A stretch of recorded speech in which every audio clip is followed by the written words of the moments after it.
au début de décembre. Je vous demanderai un peu de silence pour comprendre la reconstitution.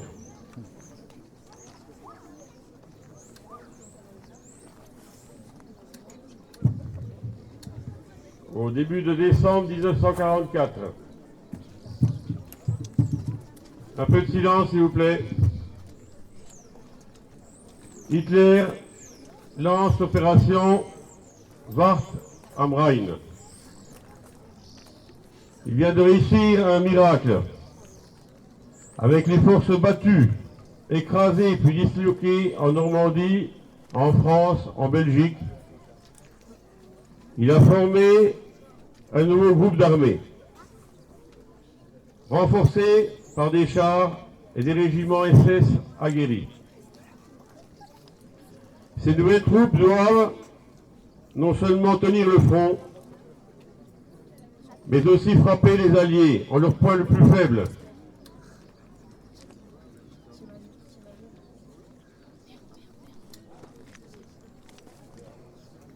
Je demande un petit peu de silence. Je vous demanderai le silence, s'il vous plaît.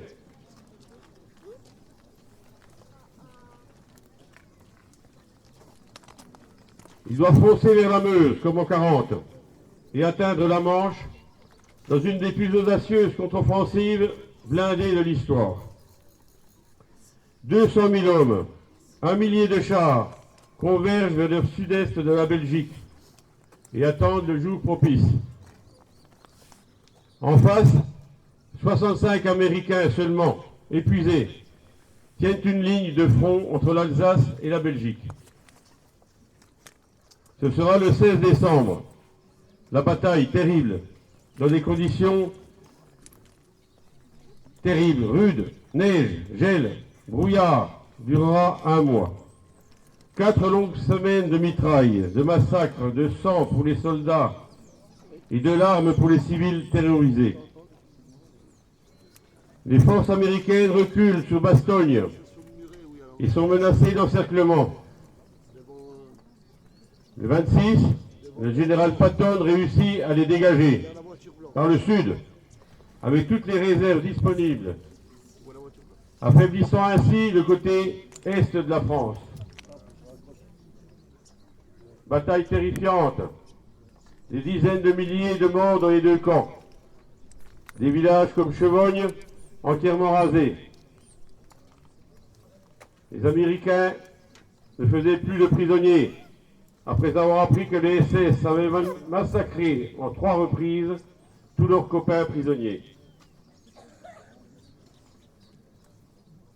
Puis, constatant que l'offensive en Belgique n'aboutit pas, le 28 décembre, Hitler décide alors de lancer l'opération Nordwind, avec comme objectif de prendre en tenaille la 7e armée américaine et la détruire.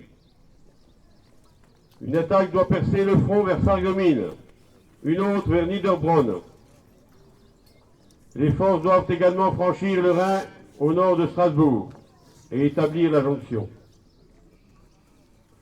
Le 31 décembre 1944, la 2e division blindée de Leclerc reçoit l'ordre de quitter Strasbourg pour la Lorraine en raison de la panique des unités US qui sont épuisées. Le 3 janvier 1945, le régiment de cavalerie US du 6e corps est bousculé par l'attaque allemande à Gros-Redersching, abandonnant nombreux matériels et 3 chars. Aujourd'hui, nous allons concentrer notre reconstitution sur ce village de Gros-Redersching en Moselle, occupé 3 fois successivement par les nazis.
Fin décembre 1944, les Allemands battent en retraite sur les frontières françaises, Rhin, Belgique, Luxembourg. Tenaillés par les troupes US et françaises, vous pourrez remarquer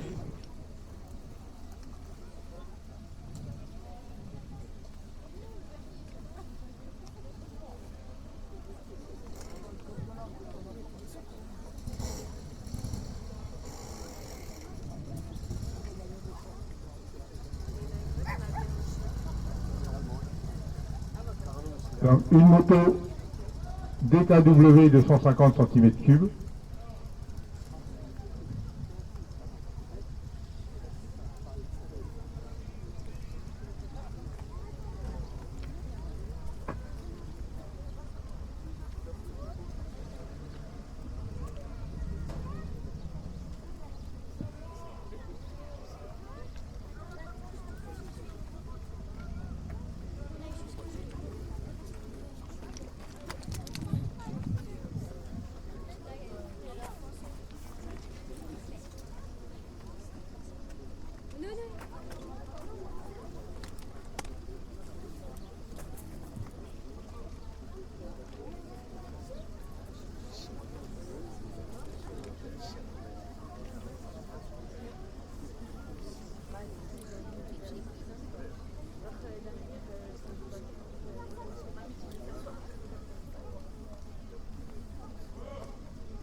Donc la moto DKV de 150 cm3, une Opel Olympia,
un Dodge 6.6 camouflé pris aux Américains.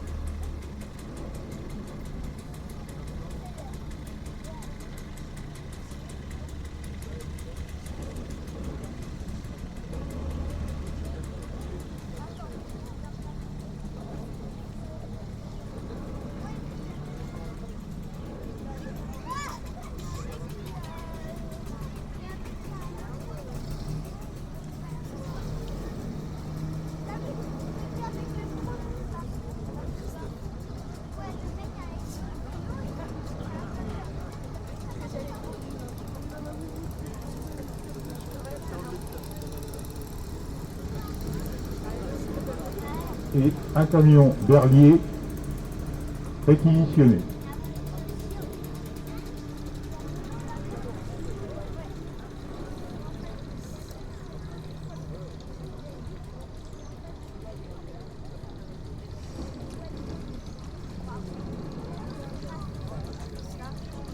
Les Allemands n'ont pas le moral et il fait un temps glacial.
Nous sommes le 3 janvier 1945. Le docteur local arrive avec sa Ford A. Il vient prévenir le maire que les Français arrivent depuis Étagne. Ce combat, ce sont des groupes de résistants qui ont attaqué l'arrière-garde de l'armée allemande et qui ont pu reprendre le camion Berlier. Ils rapportent au maire que les nazis sont loin en direction de Sarreguemines. Ils avaient pu cacher une traction avant, un Matfort V38 et un Berlier.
Vous êtes une jeunette alors.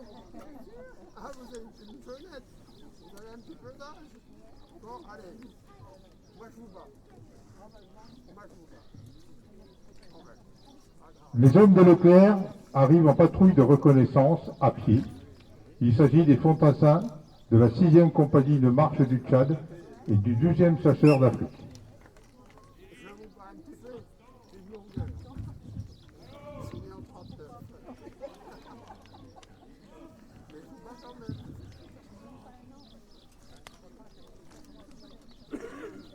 Vous êtes né dans quel monde? Oh, arrêtez vos préjugés, hein. Arrêtez vos préjugés. C'était dans le temps longtemps, ça. Maintenant, il y a plus de préjugés dans le sens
Résistants ont attaqué l'arrière-garde allemande et ont réussi à reprendre le camion réquisitionné.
Donc les hommes de Leclerc arrivent en patrouille de reconnaissance,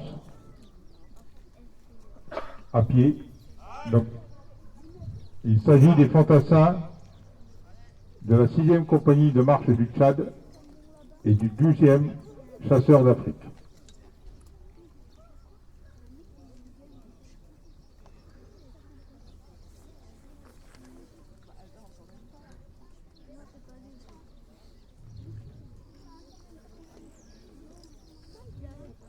Le capitaine Langlois prend contact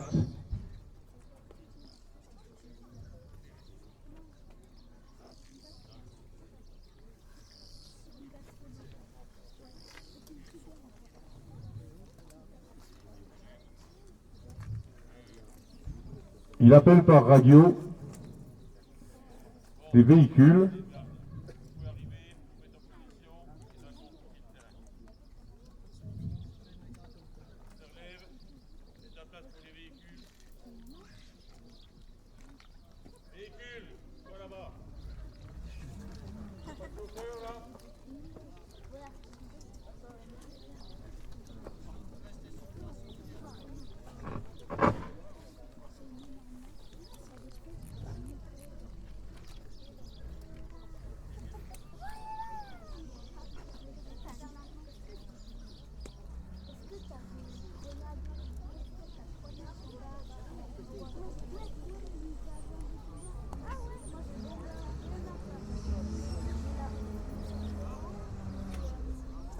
deux jeeps sont envoyés en reconnaissance.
Les engins se mettent en place pour la nuit. On fait le plein des véhicules.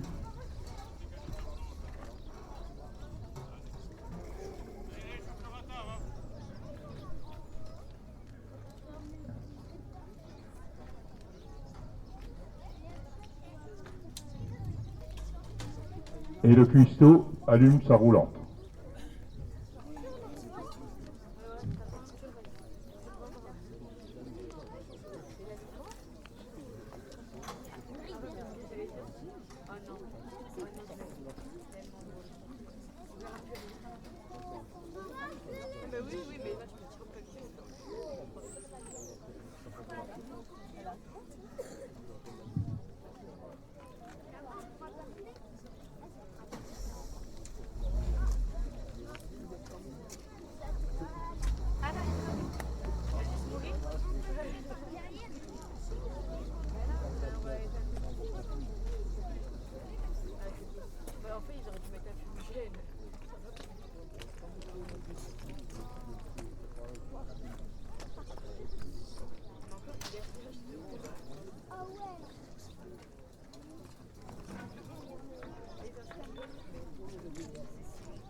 Rassurés, les civils et les enfants arrivent. C'est la joie, mais elle est retenue.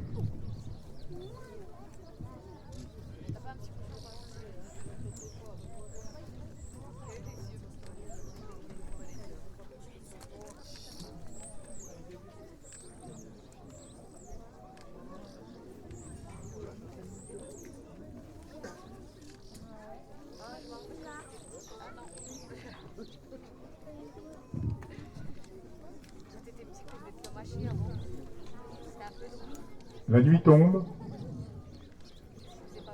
Les civils rentrent chez eux, souvent dans les décombres de leur maison.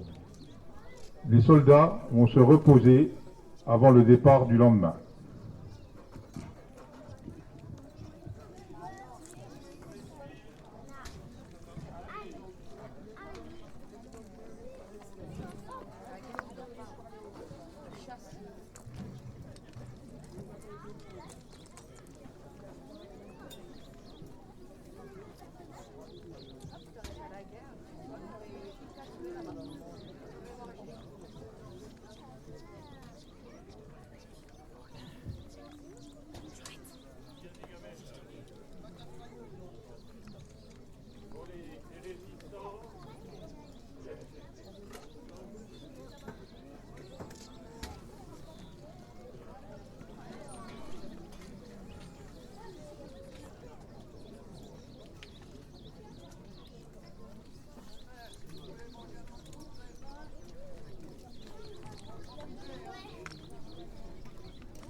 Vers 2 heures du matin, un convoi américain arrive de Sarreguemines.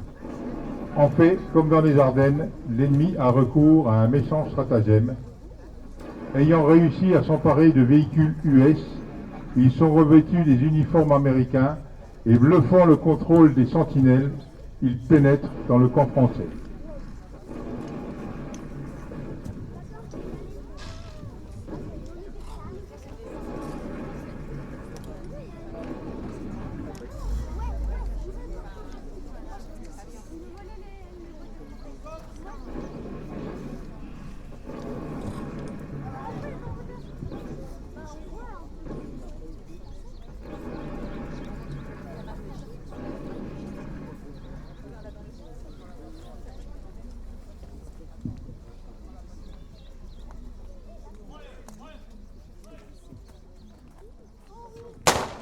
Ils sont suivis par des soldats allemands. Les véhicules s'arrêtent et mitraillent tout ce qui bouge. La sûreté et l'imbroglio sont incroyables. Presque tout le monde a le même uniforme. Le combat dure pendant 1 heure.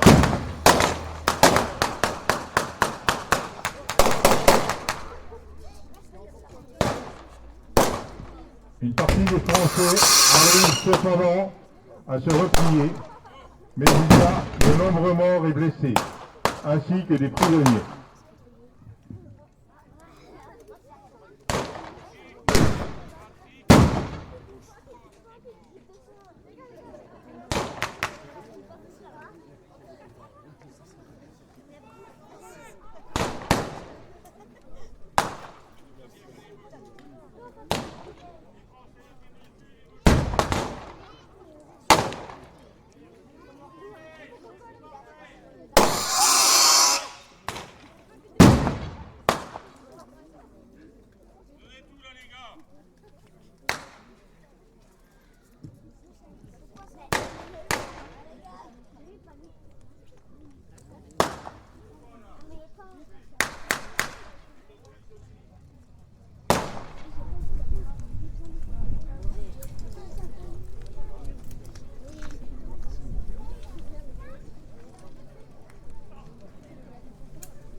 Les Allemands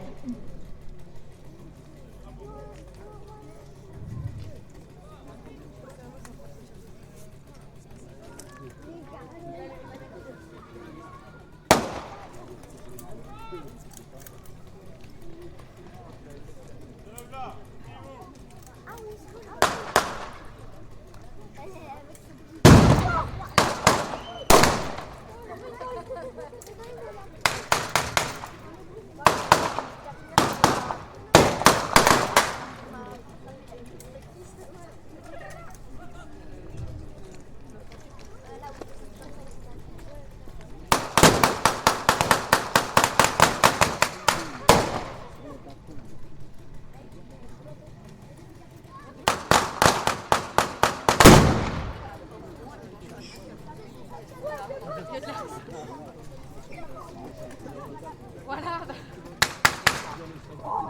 Mais quand même, ça s'entend que c'est vrai.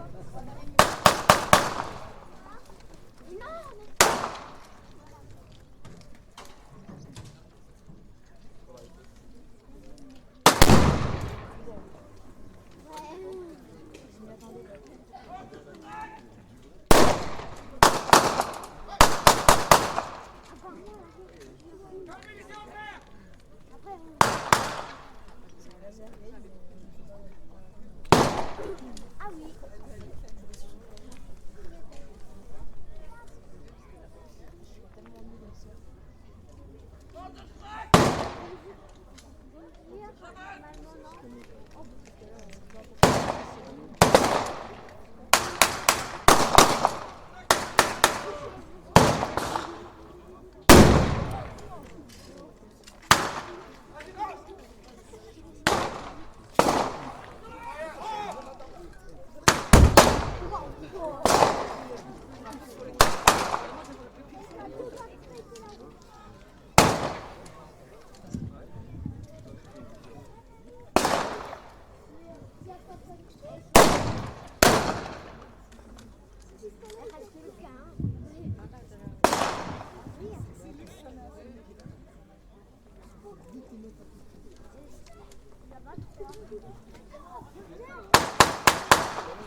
Rendez-vous les gars, rendez-vous.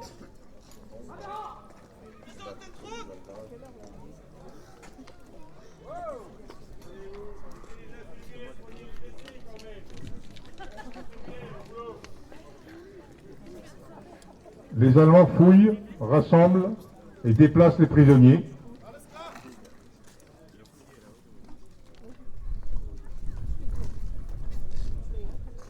Les infirmières des deux camps soignent les blessés sans s'occuper des uniformes.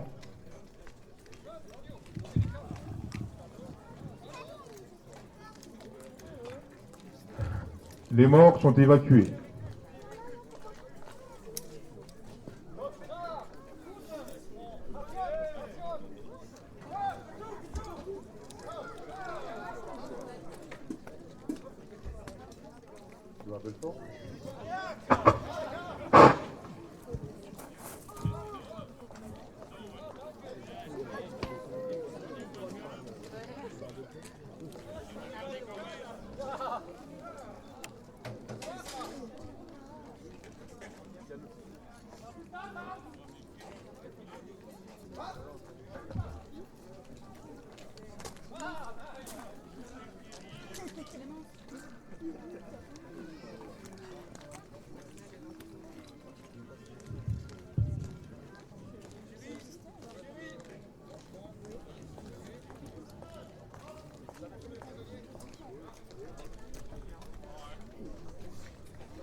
Capturés, le capitaine Langlois et le sergent Winder sont présentés à l'officier allemand.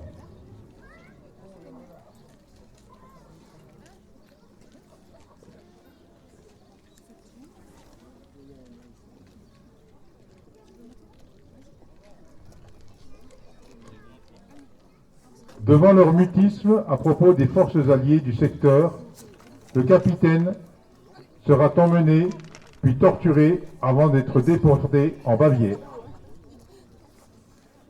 Le sergent sera fusillé.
Les Allemands s'installent et se servent dans la roulante.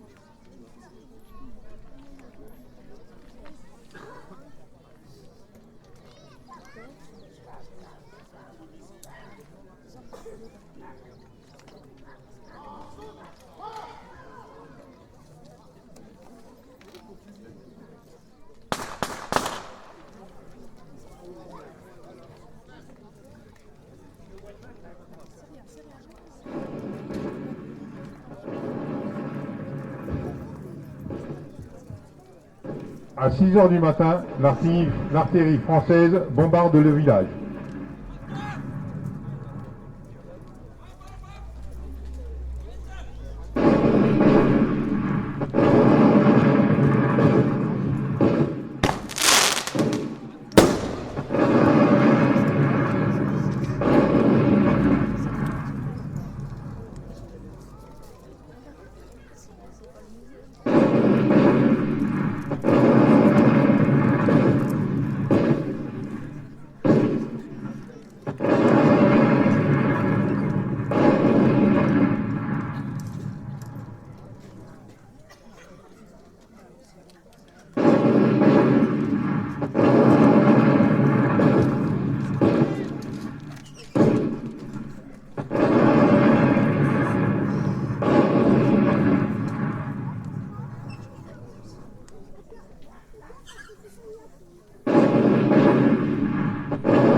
Les Allemands quittent le village avec succès.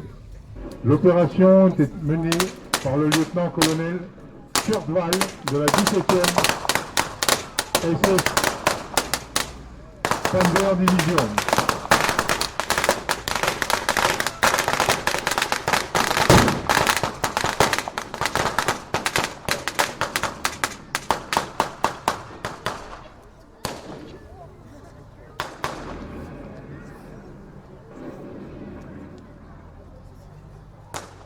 Cette opération devait en fait créer une diversion afin de soulager le front des armées.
Les troupes françaises réinvestissent le village.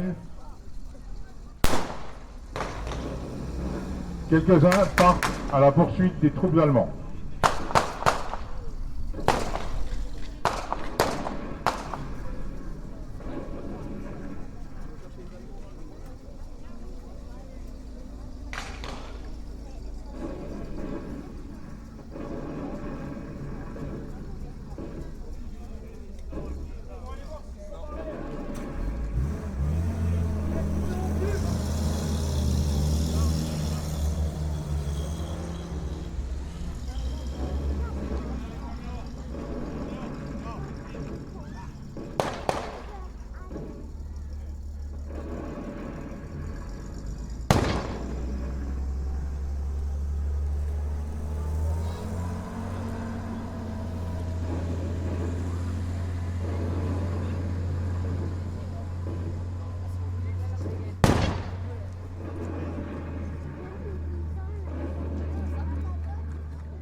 C'est enfin la libération définitive du secteur.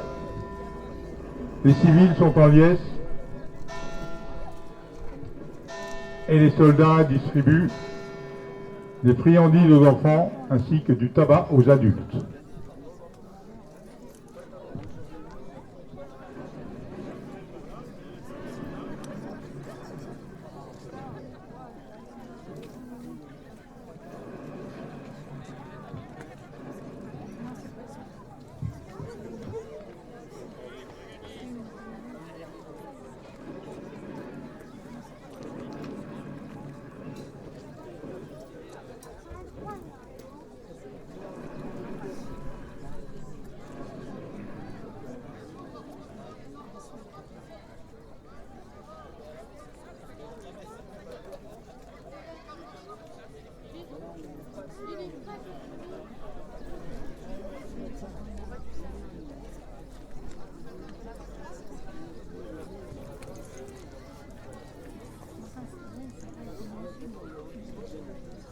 Soldats, faites là-bas, c'est pas.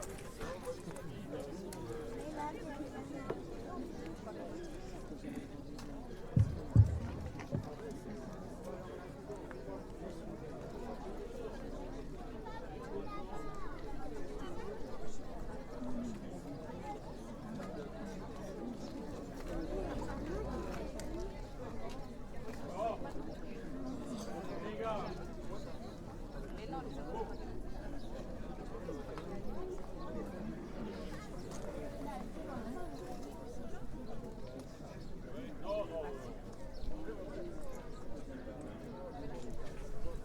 Allons enfants de la patrie, le jour de mort est arrivé. Contre nous de la tyrannie, l'étendard sanglant élevé, l'étendard sanglant élevé. Entendez-vous dans nos campagnes, les féroces soldats, ils viennent jusque dans nos bras, égorger nos fils et nos compagnes. Soldats, citoyens, prenez vos bataillons, marchons, marchons, qu'un sang est pur, abreuve nos sillons.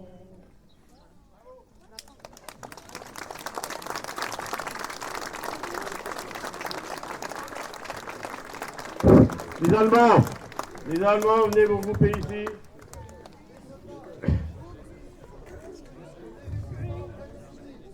Kommen Sie! Schnell!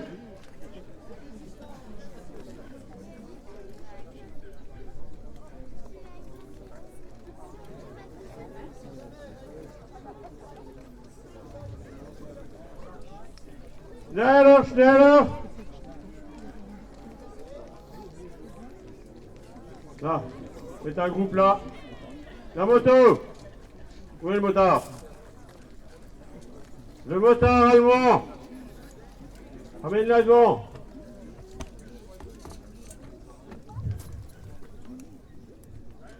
Bon, vous n'avez pas besoin de vous mettre en parenté. Vous pouvez vous mettre en parenté, c'est pas de. Hein? Alors, je vous les présente comme ça, c'est pour eux, c'est pas pour les admirer. Le vélo, mets-toi devant. C'est pour les gens qui veulent prendre des photos. Vous n'avez pas besoin de vous mettre l'un à côté de l'autre, ça fait. Hein?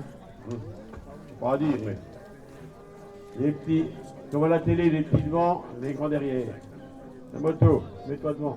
Mets-toi devant, c'est plus petit. Quoi. C'est pour les gens qui veulent prendre des photos par groupe.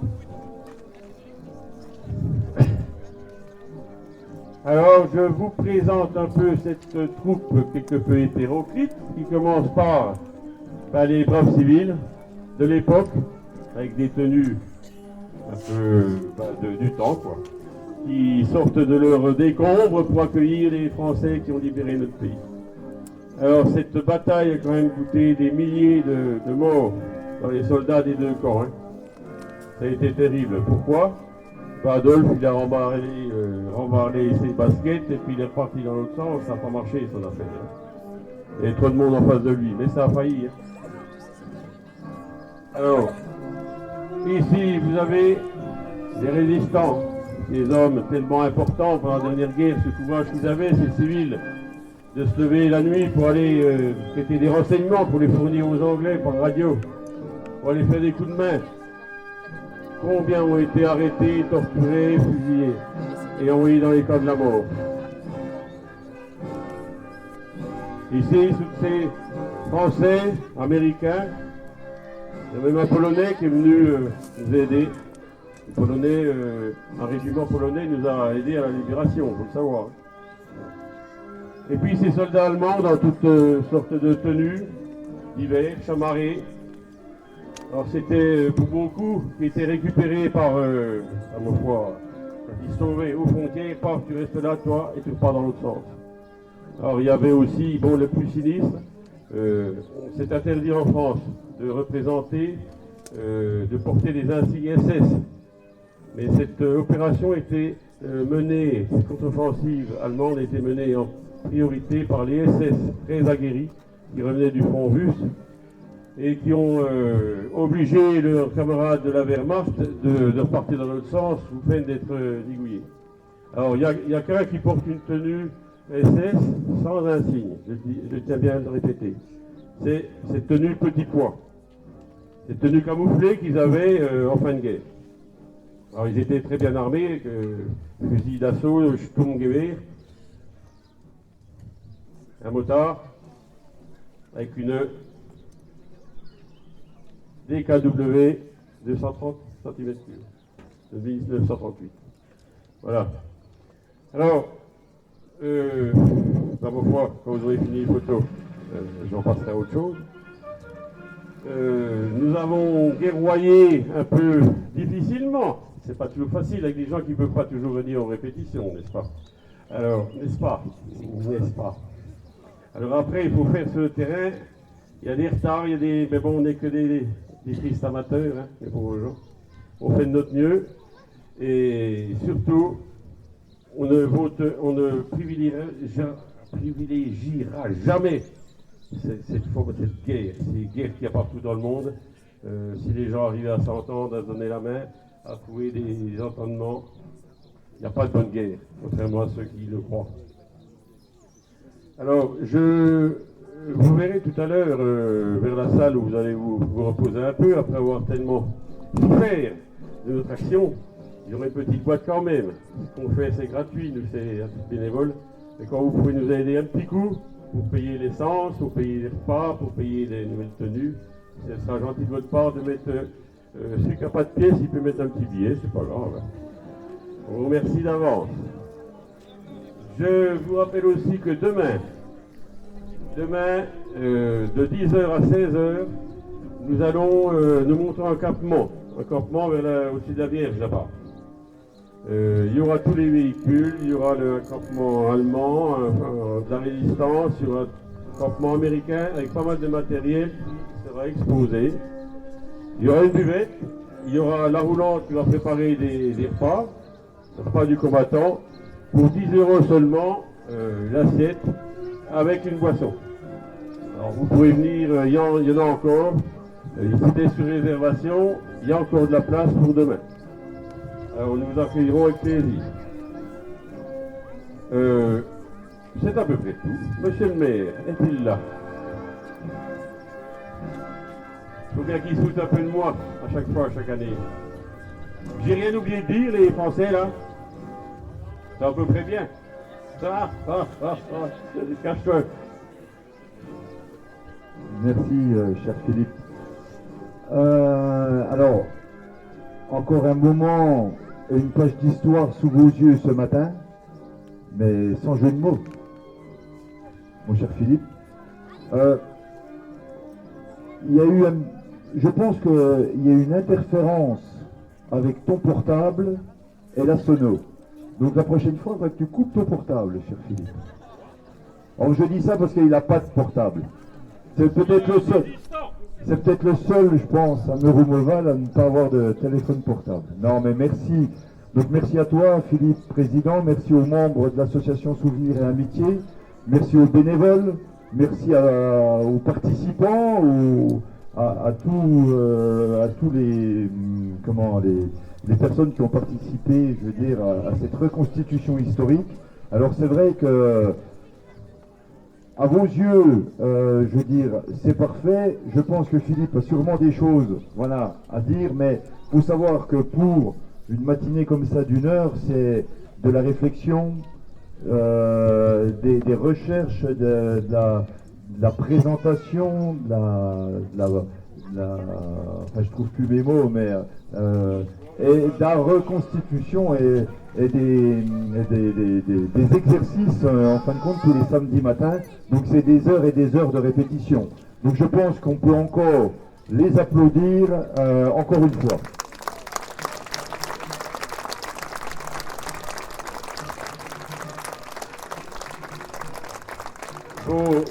Vos applaudissements font plaisir, mais dites bien que c'est pour ces gens qui sont assis sur le monument qu'on le fait, et partout ailleurs.